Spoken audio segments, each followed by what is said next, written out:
অষ্টাদশ শতাব্দীর গোড়ার দিক অর্থাৎ 1719 সাল পর্যন্ত আওয়াজ ছিল মোগল সাম্রাজ্যের একটি সুবা। এরপরে পার্সিয়ান অ্যাডভেঞ্চারার সাদাত খান, যার অপর নাম বুরহান উল মুলক, হয়ে ওঠেন এই আওয়াদের নিজাম এবং তিনি তার মূল কেন্দ্র স্থাপন করেন ফৈজাবাদে।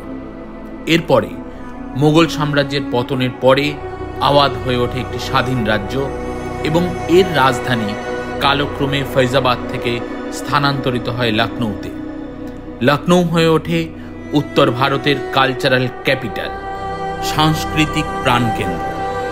এই লখনৌ আজ আমাদের ডেস্টিনেশন।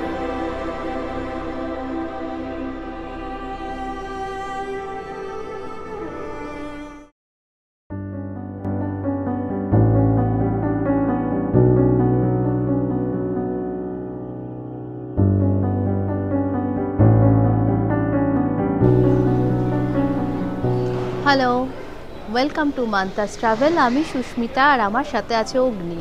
আমি আছি এখন চৌধুরী চরণ সিং ইন্টারন্যাশনাল এয়ারপোর্টে, এটা হচ্ছে লখনৌতে। আমি চলে এসেছি আজকে লখনৌতে। লখনৌ এবারে এসেছি একটা অন্য রকম এক্সপ্লোর করতে, অনেক রকম জিনিস দেখব, হিস্টোরিক্যাল।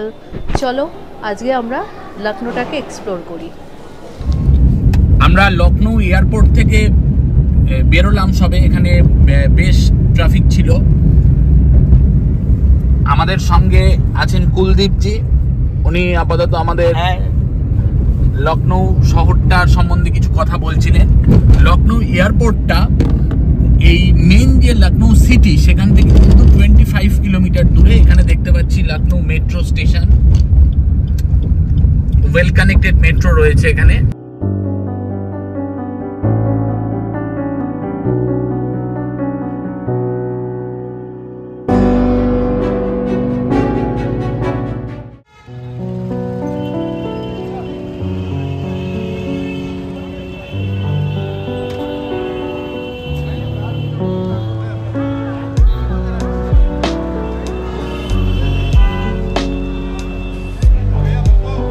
আমরা এখন চলে এসেছি বড়া ইমামবাড়া।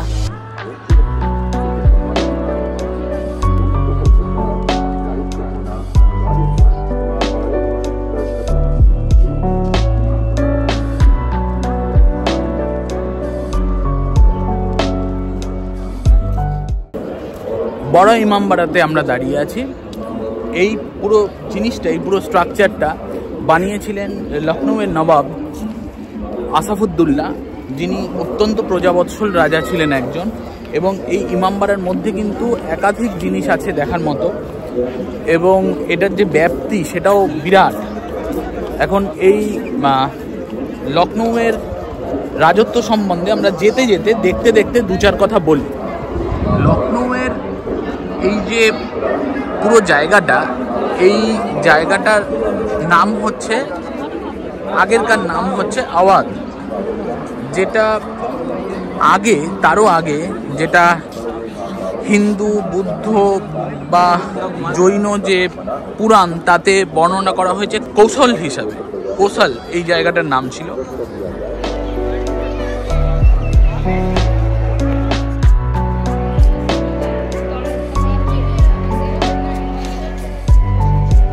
ভুলভুলাইয়া হলো একটা গোলকধাঁধা, আর বড় ইমামবাড়া সব থেকে বড় আশ্চর্যজনক অংশ।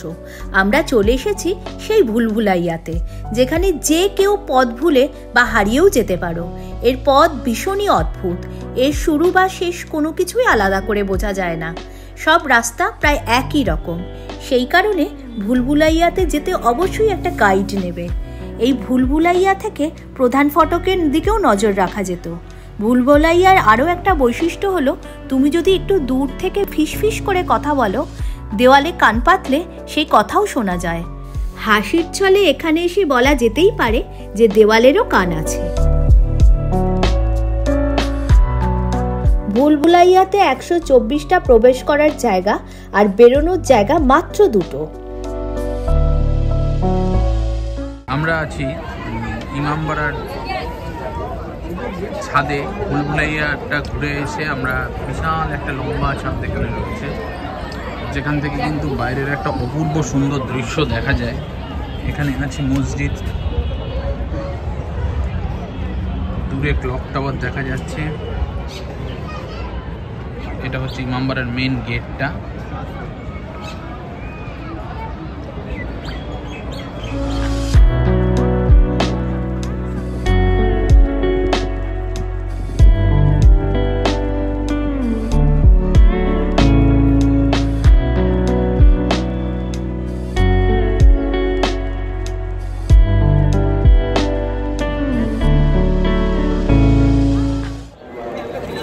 আমরা আছি বড় ইমামবাড়াতে।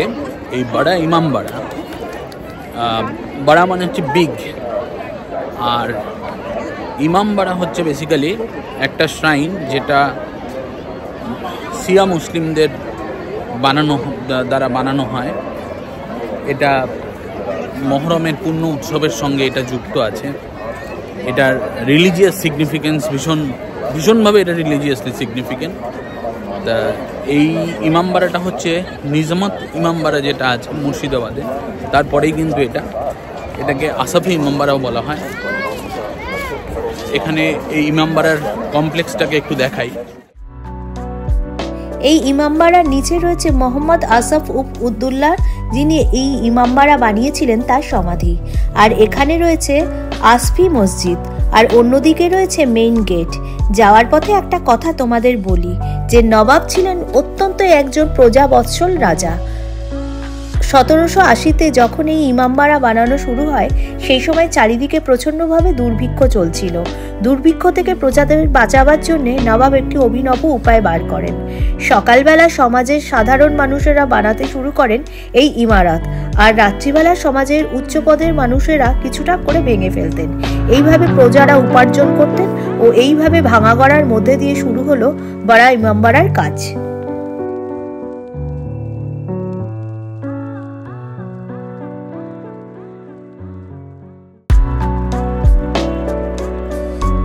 এখন চলে এসেছি রুমি দরওয়াজা।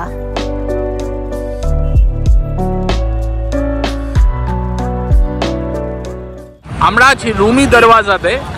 বড় ইমামবাড়া ঘুরে এই রুমি দরওয়াজার দিয়ে, এর মধ্য দিয়ে অ্যাকচুয়ালি এখন আসা যায় না, এর সাইডের রাস্তাটা দিয়ে আসতে হয়। এইটার নাম হচ্ছে রুমি দরওয়াজা। এটাও 1784 সালে বানানো হয়। নবাব আসাফুদ্দৌলা এটা বানান। অসাধারণ আওয়াদি আর্কিটেকচার। এইটা দিয়ে বড় ইমামবাড়া থেকে ছোট ইমামবাড়ায় যেতে হয়। রুমি দরওয়াজার আরেকটা নাম হচ্ছে টার্কিশ গেট।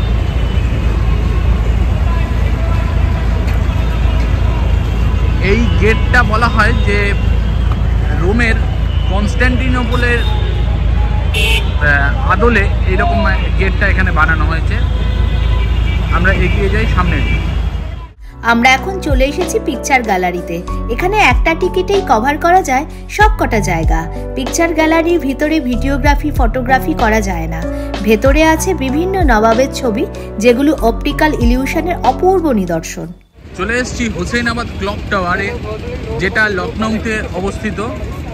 এই ক্লক টাওয়ারটা বানানো হয়েছিল স্যার জর্জ কুপার যখন ভারতে আসেন, তার উদ্দেশ্যে এটা ডেডিকেট করা হয়েছিল। এটাতে কিন্তু মুঘল এবং ভিক্টোরিয়াল আর্কিটেকচার দুটোর একটা সমন্বয় ঘটেছে। অপূর্ব সুন্দর দেখতে। আর এই টাওয়ারে প্রত্যেক ঘন্টায় ঘন্টায় ঘন্টা বাজত, আর এই ঘন্টার যে আওয়াজটা, সেটা এখানে যে জলাশয় আছে সেই জলাশয়ে প্রতিধ্বনিত হতো, যাতে সেটা আরও ম্যাগনিফাইড হয়। ভীষণ সুন্দর এই জায়গাটা। এখন আমরা আছি ছোটা ইমামবাড়া।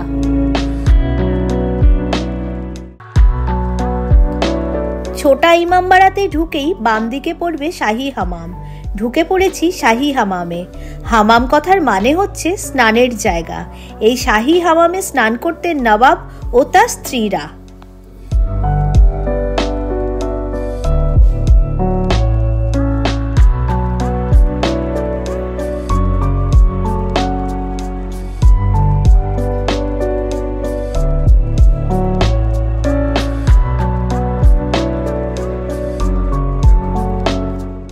যে জায়গাটায় দাঁড়িয়ে আছে সেই জায়গাটা হচ্ছে বেসিক্যালি বাথটাব।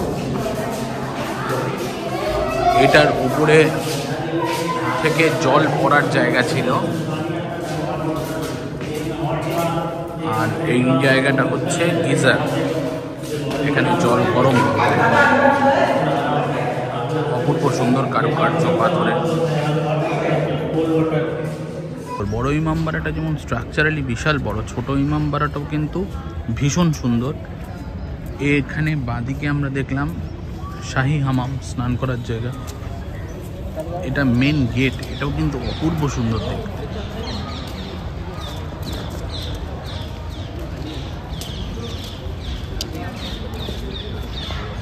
এইখান থেকে একটা তার গেছে, এটা হচ্ছে পুরো বিল্ডিং এর আর্থিং।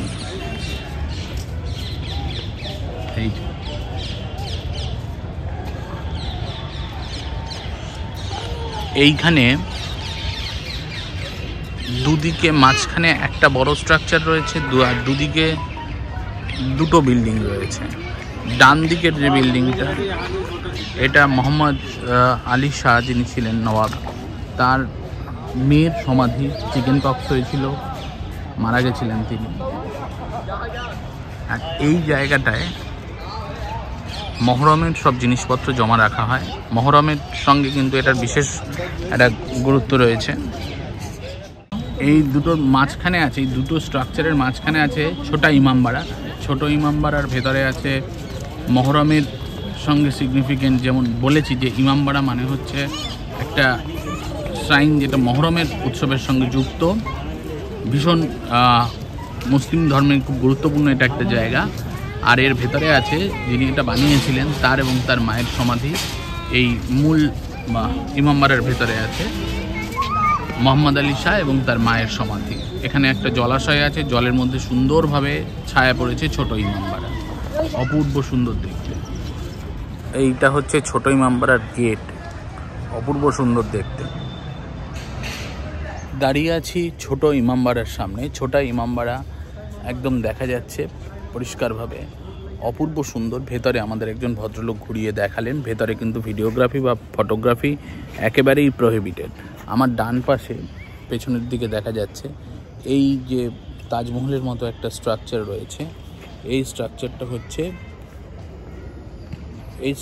হচ্ছে বেসিক্যালি মোহাম্মদ আলী শাহ যিনি ছিলেন তার মেয়ের সমাধি, যার অনেক কম বয়সে মৃত্যু ঘটেছিল চিকেন পক্সের জন্য। আর আমার পেছনে যে স্ট্রাকচারটা দেখা যাচ্ছে এইটাও কিন্তু একই রকম দেখতে, কিন্তু এটাতে মহরমের জিনিসপত্র স্টোর করা হয়। মহরমের সময় এটাতে প্রচুর প্রদীপ দিয়ে এটাকে সাজানো হয়। যেমন বড় ইমামবাড়াতে আমরা দেখেছিলাম একটা, ওখানেও একটা মসজিদ আছে। ছোট ইমামবাড়াতেও কিন্তু একটা মসজিদ আছে। গেট থেকে ঢুকেই ডানাতে এই মসজিদটা পড়ে। আমরা দাঁড়িয়ে আছি ছোট ইমামবাড়ার বাইরে। ভেতরে দেখলাম আজকে সকাল থেকে অনেকগুলো এইখানের আওয়াদিন নবাবদের যে কীর্তি সেগুলো দেখলাম। একটু সংক্ষেপে একটা গল্প বলে রাখি, সেটা হচ্ছে মোগল শাসনের পরে অনেকগুলো সুবা ছিল যেগুলো খুব পাওয়ারফুল ছিল। তার মধ্যে একটা ছিল এই আওয়াদ অংশটা। তা সেখানে একজন পার্সিয়া থেকে একজন আসেন যিনি সাদাত আলী, যিনি প্রথম নবাব লখনৌয়ের, এবং তিনি প্রচুর ক্ষমতার অধিকারী হন। সাদাত আলীর পুত্র ছিলেন সাফদারজং, সেকেন্ড নবাব। এই নবাব শব্দটা কিন্তু বেসিক্যালি মানে হচ্ছে এর অ্যাসিস্ট্যান্ট, নবী থেকে এসছে, মানে অ্যাসিস্ট্যান্ট। যে এদের মূল প্রথমে কাজ ছিল যে দিল্লির সুলতানকে রাজ্য চালনায় সাহায্য করা, কিন্তু তার পরবর্তীকালে তারা ভীষণ পাওয়ারফুল হয়ে ওঠেন এবং এই আওয়াজ অঞ্চলটাতে তাদেরই রাজত্ব চলে। ইনিশিয়ালি এই আওয়াজের ক্যাপিটাল ছিল ফৈজাবাদ, তারপরে এটা স্থানান্তরিত হয় লখনৌতে। আসাফউদ্দৌলা যিনি বড় ইমামবাড়া বানিয়েছিলেন তিনি ছিলেন লখনৌয়ের ফোর্থ নবাব। প্রথম ছিলেন সাদাত আলী খান, তারপরে সাফদারজং, তারপরে সুজাউদ্দৌলা, তারপরে আসেন আসাফউদ্দৌলা, এবং তার বেশ কয়েক প্রজন্ম পরে আসেন মোহাম্মদ আলী শাহ, যিনি বানিয়েছিলেন এই ছোট ইমামবাড়া। অপূর্ব কীর্তি ভেতরের এই ছোট ইমামবাড়ার বিষয়েও বললাম যে এই লখনৌয়ের এই কালচারটা, লখনৌয়ের এই হেরিটেজটা কিন্তু আজও এখানের মানুষেরা বহন করে চলেছে। লখনৌর এই এপিসোডে আমরা তোমাদের দেখালাম এই ট্যুরিস্ট ডেস্টিনেশনগুলো। লখনৌ আরও ভালো করে জানতে হলে, দেখতে হলে তোমরা অবশ্যই দেখো আমার লখনৌ সিরিজের নেক্সট এপিসোড। সঙ্গে থাকবে লখনৌর লোভনীয় আওয়াদি খাবার দাবার। এই এপিসোডটা তোমাদের কেমন লাগলো জানিও। ভালো লাগলে লাইক, শেয়ার অ্যান্ড কমেন্ট করবে। আর সাবস্ক্রাইব যারা এখনও করোনি আমার চ্যানেল, অবশ্যই সাবস্ক্রাইব করে দেবে। টাটা।